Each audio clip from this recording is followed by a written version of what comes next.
तुलसी माँ को जल देते समय बोलने चाहिए। यह 3 शब्द सभी मनोकामनाएं पूर्ण हो जाती हैं। आज की इस कथा में हम जानेंगे तुलसी माँ के पौधे को जल देते समय क्या बोलना चाहिए। एक बार की बात, भगवान विष्णु आराम कर रहे थे, तभी वह माँ लक्ष्मी आई और माँ लक्ष्मी ने भगवान विष्णु से तुलसी माँ को जल देने का महत्व पूछ लिया था। तब भगवान विष्णु ने उन्हें उसका महत्व सुना दिया था। आगे देवी माँ लक्ष्मी कहती हैं, हे स्वामी, आपने मुझे तुलसी माँ को जल देने का महत्व तो बता दिया है, किंतु अब मेरे मन में यह जानने की जिज्ञासा हो रही है कि तुलसी माँ को जल कैसे देना चाहिए। तुलसी माँ को जल देने की सर्वोत्तम विधि कौन सी है तथा तुलसी माँ को जल देने का मंत्र कौन सा है? कृपया आप मुझे इन सभी प्रश्नों का उत्तर दें। तब भगवान विष्णु देवी माँ लक्ष्मी से कहते हैं, हे देवी, जिस प्रकार से मैंने तुम्हें तुलसी माँ का महत्व सुनाया है, उसी प्रकार से तुलसी माँ को जल देते समय बोले जाने वाले मंत्र का भी बड़ा महत्व है।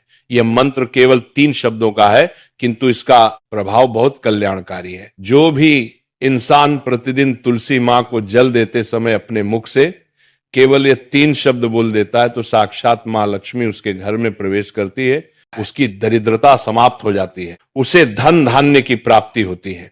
वह मंत्र बताने से पहले मैं आपको तुलसी माँ के इस मंत्र का महत्व सुनाता हूं। इस महत्व को सुन लेने मात्र से ही इंसान के समस्त पाप नष्ट हो जाते हैं। उसे 1000 वर्षों तक तुलसी माँ को जल देने का पुण्य प्राप्त हो जाता है। इसीलिए देवी लक्ष्मी, आप इस कथा को ध्यान से पूरा जरूर सुने। देवी माँ लक्ष्मी कहती है, हे प्रभु, मैं इस कथा को पूरा अवश्य सुनूंगी, आप मुझे तुलसी माँ के मंत्र का महात्म्य सुनाइए। भगवान विष्णु कहते हैं, हे देवी लक्ष्मी, दक्षिण में एक अत्यंत शोभायमान नगरी थी। उस नगरी में रमेश नाम का एक खोटी बुद्धि का ब्राह्मण रहता था। पापियों का तो वह शिरोमणि था। उसका जन्म एक ऐसे ब्राह्मण परिवार में हुआ था जो पाप कर्म करने वाले शास्त्र ज्ञान से शून्य थे। वह जन्म से तो ब्राह्मण था, किंतु कर्म से वह अत्यंत दुराचारी था। वह न पूजा पाठ करता, न ध्यान करता, न जप, न हवन और न ही मेहमानों का सत्कार करता था। उसके द्वार पर आए मेहमानों को बिना दान किए ही क्रूरता पूर्वक भगा देता था। स्त्री लंपट होने के कारण वह सदैव ही पराई स्त्रियों में आसक्त रहता था। उसे मदिरापान करने की भी आदत थी, साथ ही वह मांस खाया करता था। वह दिन में खेत में काम करके पत्ते बेचकर जीविका चलाया करता था और रात में वेश्याओं का सेवन करता था। इस प्रकार से उसे ब्राह्मण ने अनेक वर्षों तक जीवन व्यतीत किया। फिर एक दिन वह दुर्बुद्धि रमेश बेचने के लिए पत्ते इकट्ठा करने के लिए एक रस्सी की वाटिका में घूमने लगा और पत्ते तोड़ने लगा। तभी एक काल रूपधारी काले सर्प ने उसे ब्राह्मण को काट लिया और उसी समय पर उसकी मृत्यु हो गई। उसके बाद 2 यम के दूत उसे लेने के लिए उस स्थान पर प्रकट हुए और उसे उठाकर यमलोक ले जाने लगे। मार्ग में वह यम दूतों के सामने बहुत विलाप करने लगा, हे दूत, मुझे कहाँ ले जा रहे हो? मुझे छोड़ दो, मेरे प्राण बख्श दो। किंतु यमदूत उसे ये कहते हुए ले जाने लगे, अरे दुष्ट ब्राह्मण, तेरे पाप कर्मों के कारण तुझे सांप ने काट लिया है। अब यमदेव तुझे अवश्य घोर नरक में डाल देंगे। फिर यम के दूत उसे ब्राह्मण को लेकर यमलोक पहुंचते हैं और यमदेव के सामने खड़े हो जाते हैं। चित्रगुप्त उसे ब्राह्मण का लेखा जोखा निकालते हैं और यमदेव से कहते हैं, हे धर्मराज, इस ब्राह्मण ने बचपन से लेकर मृत्यु तक पाप ही पाप किया है। इसने कभी कोई पुण्य का काम नहीं किया है। फिर धर्मराज अपने दूतों से कहते हैं, हे दूतों, इस घोर पाप करने वाले ब्राह्मण को उठाकर ले जाओ और उसे नरक में डाल दो। फिर यम के दूत उसे ब्राह्मण को ले जाते हैं और नरक की भयंकर अग्नि में धकेल देते हैं। अनेक वर्षों तक नरक में सजा भुगतने के बाद उस ब्राह्मण को दूसरे जन्म में एक बैल का शरीर मिलता है। बैल का जन्म पाकर वह बोझ उठाने का काम करने लगा। उसका मालिक उससे दिन रात काम करवाने लगा। फिर जब उस बैल की शक्ति कम हुई तो उसके मालिक ने उसे एक लंगड़े आदमी को बेच दिया। उस लंगड़े आदमी ने उस बैल को खुद का बोझ उठाने के लिए उपयोग किया। वो उसकी पीठ पर बैठकर घुमा करता था। इस प्रकार से उस बैल ने 8 वर्ष तक उस लंगड़े आदमी का बोझ उठाया।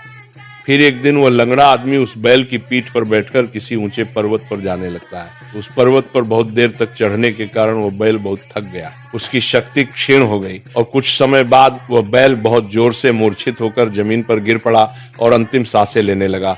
तभी वहां पर खड़े लोगों को उस बैल पर बड़ी दया आ गई और वे उसके मुख बात कर देखे मूर्छित होकर में पानी डालने लगे। फिर उन लोगों में एक पुण्य आत्मा व्यक्ति था, उसने उस बैल का कल्याण करने के लिए अपना पुण्य उस बैल को दे दिया। उसे देखकर अन्य लोगों ने भी अपना अपना पुण्य याद करके कुछ पुण्य उस बैल को दे दिया ताकि उसे मुक्ति मिल सके। उसी भीड़ में एक वेश्या भी खड़ी हुई थी, सभी लोग अपना पुण्य उस बैल को दे रहे थे। यह देखकर उस वेश्या ने भी अपना पुण्य उस बैल को दे दिया। कुछ देर बाद उसे बैल की मृत्यु हो जाती है।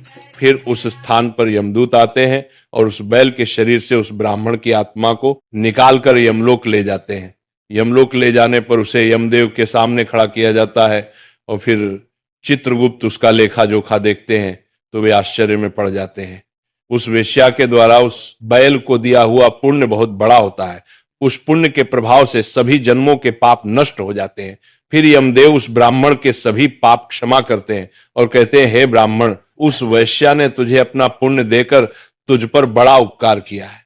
केवल उसी के पुण्य के कारण तुम्हारे सब जन्मों के पाप नष्ट हो गए हैं और यमदेव उसे फिर से इंसान जन्म प्रदान करते हैं। बार वो पृथ्वी पर आकर एक उत्तम ब्राह्मण कुल में जन्म लेता है। उस महापुण्य के प्रभाव से उसे इस नए जन्म में अपने पूर्व जन्म की बातें याद आने लगती हैं। जब वो ब्राह्मण बड़ा हो जाता है तो उसे याद आता है कि पिछले जन्म में जब वो बैल था तब एक वेश्या ने उसे उसका पुण्य दे दिया था। इसीलिए उसके मन में उस वेश्या के बारे में जानने की इच्छा होती है और उसे महापुण्य के बारे में जानने के लिए उस वेश्या का पता लगाकर उसे ढूंढते हुए उसके नगर में चला जाता है। वह वेश्या बूढ़ी हो चुकी थी। फिर जब उसे वो वेश्या मिल जाती है तो वो उसके सामने जाकर उसे बार बार प्रणाम करता है और उस वेश्या का धन्यवाद करने लगता है। वह वेश्या कहने लगती है, हे ब्राह्मण श्रेष्ठ, आप कौन हैं और किस कारणवश आप मुझ में वेश्या को धन्यवाद दे रहे हैं? मैंने आपका कौन सा कार्य किया है जो आप मुझे नमस्कार कर रहे हैं? तब वो ब्राह्मण कहता है, हे माँ, मैं वही बैल हूं जिसे तुमने अपना पुण्य दे डाला था। अपने पाप कर्मों के कारण मुझे पिछले जन्म में बैल होना पड़ा था। उस पर्वत पर जब मैं मर रहा था तो तुमने मुझे अपना पुण्य दिया था। तुम्हारे पुण्य के प्रभाव से ही आज मुझे फिर से इंसान जन्म मिला है। तुम्हारे द्वारा दिए गए उस पुण्य के कारण मुझे अपने पूर्व जन्म की सारी बातें याद है। किंतु हे माँ, मैं आज यहाँ पर ये जानने के लिए आया हूँ कि तुमने मुझे उस समय पर अपना कौन सा पुण्य दिया था जिस कारण से मेरे सभी जन्मों के पाप नष्ट हो चुके हैं।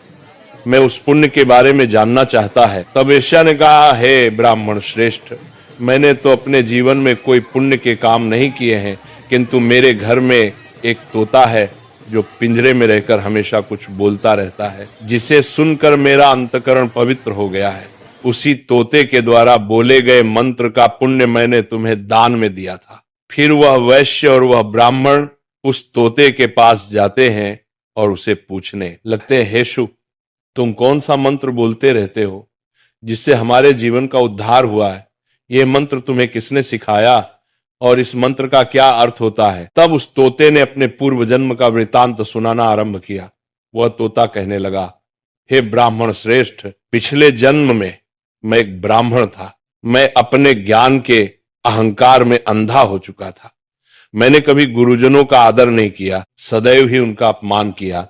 मुझे अपने ज्ञान पर इतना अधिक घमंड हो गया था कि जिस कारण से मेरा क्रोध बहुत अधिक बढ़ गया और मैं सभी से द्वेष करने लगा, अन्य मनुष्यों को तुच्छ समझने लगा, विद्वानों का भरी सभा में अपमान करने लगा।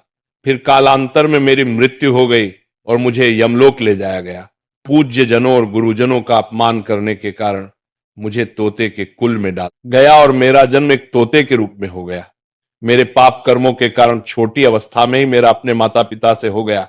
फिर मैं पेड़ की डाल पर बैठकर रो रहा था तो उसी स्थान से कुछ मुनि जा रहे थे। उन्होंने मेरी दयनीय पुकार सुनी और मुझे लेकर अपने आश्रम में चले गए। वहां उस आश्रम पर उन्होंने मुझे एक सुंदर पिंजरे में रखा और मेरा अच्छी तरह से ख्याल रखा। वे मुझे प्रतिदिन भोजन दिया करते थे और पढ़ते थे। उस स्थान पर वे ऋषि मुनि, उनकी स्त्रियां और बालक सभी प्रतिदिन तुलसी के पौधे को जल देते थे और उसके सामने एक मंत्र का जप करते थे। उन्हीं के मुख बार बार उस मंत्र को सुनकर मैंने उसे रट लिया और तभी से मैं उसे पाठ करते थे।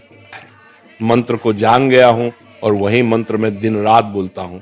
उस मंत्र के प्रभाव से मेरी कभी मृत्यु नहीं हुई और मेरी आयु 100 वर्ष की हो गई और मैं इतने वर्षों तक जीवित रहा। इसी बीच एक रात को एक चोर उस स्थान पर आ गया और उसने मुझे वहां से चुरा लिया और फिर इस वेश्या ने मुझे उस चोर से खरीद लिया। इस वेश्या के घर पर आने के बाद भी मैं उस मंत्र को बोलता रहता था, जिसे सुनकर इस वेश्या का मन भी पवित्र हो गया और वेश्या का काम छोड़कर भगवान विष्णु की भक्ति करने लगी। उसी मंत्र के प्रभाव से मेरे पूर्व जन्मों के सभी पाप नष्ट हो गए और इसी मंत्र के प्रभाव से इस वेश्या का भी अंतःकरण पवित्र हो गया। हे ब्राह्मण देवता, इस मंत्र के पुण्य से आप भी पाप मुक्त हो गए हैं। इस प्रकार से तोते ने उस ब्राह्मण को और उस वेश्या को सारा वृतांत सुना दिया, जिसे सुनकर वह ब्राह्मण और वेश्या दोनों ही अत्यंत प्रसन्न हुए और फिर वे दोनों ही प्रतिदिन तुलसी मां को जल देकर उस मंत्र का जाप करने लगे। फिर वह वेश्या और वह ब्राह्मण तीनों उस मंत्र के प्रभाव से दिव्य विमान में बैठकर विष्णु लोक को चले गए। भगवान विष्णु कहते हैं, हे देवी मां लक्ष्मी, देखा आपने, केवल तुलसी मां के इस मंत्र के प्रभाव से उस तोते के, उस वेश्या के और उस ब्राह्मण के सभी पाप नष्ट हो गए हैं। इसीलिए प्रत्येक इंसान को रोज तुलसी मां को जल देते समय इस एक मंत्र का उच्चारण अवश्य करना चाहिए। हे देवी, वह मंत्र इस प्रकार है, इसे तुम ध्यान से सुनो। ओम वृंदावनी स्वाहा, ओम वृंदावन स्वाहा। भगवान विष्णु कहते हैं कि जो भी स्त्री प्रतिदिन तुलसी मां के समक्ष इस मंत्र का उच्चारण करेगी वह सौभाग्यशाली बनेगी। जो भी पुरुष तुलसी मां के सामने इस मंत्र का उच्चारण करेगा उसे अक्षय धन की प्राप्ति होगी। जिस घर के सामने प्रतिदिन तुलसी मां की पूजा की जाएगी उस घर में साक्षात लक्ष्मी का वास होगा। तुलसी मां का यह मंत्र राज कल्प तरु है, ये समस्त फलों को प्रदान करने वाला है। अतः जो भी तुलसी मां के सामने इस मंत्र का उच्चारण करेगा उसे संपूर्ण सिद्धियां प्राप्त होंगी। स्त्रियों को सदैव ही स्नान करके अपने बाल बांध कर मांग में सिंदूर भरकर प्रतिदिन तुलसी मां को जल देना चाहिए और इस मंत्र का उच्चारण करना चाहिए। रोज तुलसी मां के पौधे की परिक्रमा करनी चाहिए, इससे सभी दोष नष्ट हो जाते हैं। प्रतिदिन शाम के समय तुलसी मां के पास दीपक जलाना चाहिए और तुलसी मां के पास बैठकर भगवान विष्णु की आराधना करनी चाहिए। तुलसी मां के पास दीपक जलाने से इंसान को धन धान्य की प्राप्ति होती है।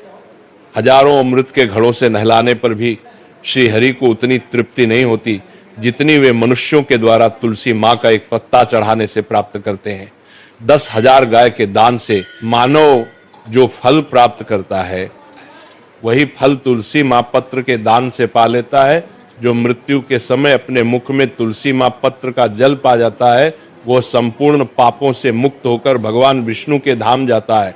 भगवान विष्णु कहते पूर्णिमा, अमावस्या, द्वादशी और सूर्य संक्रांति के दिन मध्याह्न काल रात्रि और अशौच के समय तेल लगाकर बिना स्नान किए अथवा बिना हाथ पैर धोए रात्रि के वस्त्र पहनकर तुलसी मां के पत्र तोड़ता है वह महापाप होता है। श्राद्ध, व्रत, दान, प्रतिष्ठा तथा देव पूजा के लिए तोड़े हुए तुलसी मां पत्र बासी होने पर भी 3 रात्रि तक पवित्र ही रहते हैं। तुलसी मां का एक एक पत्ता न तोड़कर पत्तियों के साथ अग्रभाग को तोड़ना चाहिए।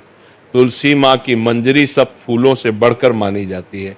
मंजरी तोड़ते समय उसमें पत्तियों का रहना भी आवश्यक है, माना गया है। पूज्य भाव से पौधे को हिलाए बिना तुलसी मां के अग्रभाग को तोड़ना चाहिए, इससे पूजा का फल लाख गुना बढ़ जाता है। तुलसी मां के पत्तों को कभी नाखून से नहीं तोड़ना चाहिए, इससे पाप लगता है। रात्रि में तुलसी मां के पौधे को स्पर्श ना करें अथवा उसके पत्ते ना तोड़े, ऐसा करना अशुभ माना गया है। रात्रि में तुलसी मां का पौधा निद्रा अवस्था में होता है, ऐसे में पत्ते तोड़ने पर पाप ही लगता है। गुरुवार के दिन तुलसी मां के पौधे में थोड़ा सा कच्चा दूध अर्पित करें। दूध चढ़ाते समय ओम नमो भगवते वासुदेवाय नमः इस मंत्र का जाप अवश्य करना चाहिए। तुलसी मां के पौधे के पास शालिग्राम रखें और उस पर तिल चढ़ाएं। पूजा में तुलसी मां और शालिग्राम को दूध में भीगी हल्दी का तिलक अवश्य करें। शालिग्राम पर तुलसी मां पत्र रखकर चंदन लगाना चाहिए। अगर कोई महिला मासिक धर्म से है तो वह तुलसी मां की पूजा ना करे। मासिक धर्म के दौरान तुलसी मां को स्पर्श करने से घोर पाप लगता है, इससे स्त्री की दुर्गति होता है।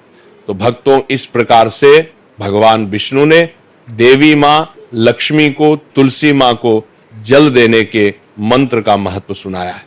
राधे राधे।